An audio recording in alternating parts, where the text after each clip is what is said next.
Good evening বন্ধুরা। তো দেখো সন্ধ্যাবেলা থেকে শুরু করছি আজকের ব্লগটা। সন্ধ্যা প্রদীপ দেখিয়ে রেডি হয়ে বেরিয়ে পড়েছি আমি আর মা। তো আমাদের একটা নিমন্ত্রণ ছিল, তো কোথায় যাচ্ছি দেখো।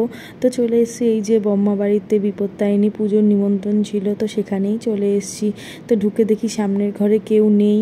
তো চলে এসেছি বারান্দায় যেখানে পুজো হয়েছে। তো এই যে সবাই প্রসাদ খাচ্ছে, পুজোটা সকালেই হয়ে গেছে। এই হচ্ছে বিপত্তারিণীর পুজোর ঘট।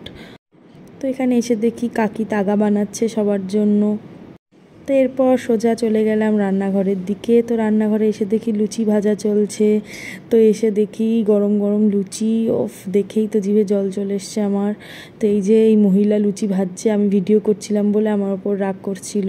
আর এই যে আমার পিসি লুচিটা বেলে নিচ্ছে। তো আমি তো ভিডিও তুলতেই ব্যস্ত, আর এই যে ভিডিও তুলবে না বলে মুখ ঘুরিয়ে রেখেছে। তো এরপর ঘরে আসলাম, ঘরে এসে দেখি আমার ননদিনী বসে রয়েছে, আর এই যে একটা পুচকিও বসে রয়েছে। তারপর ননদিনীর সাথে আমি একটু ভিডিও করে নিলাম, অনেক রিলসও করেছি।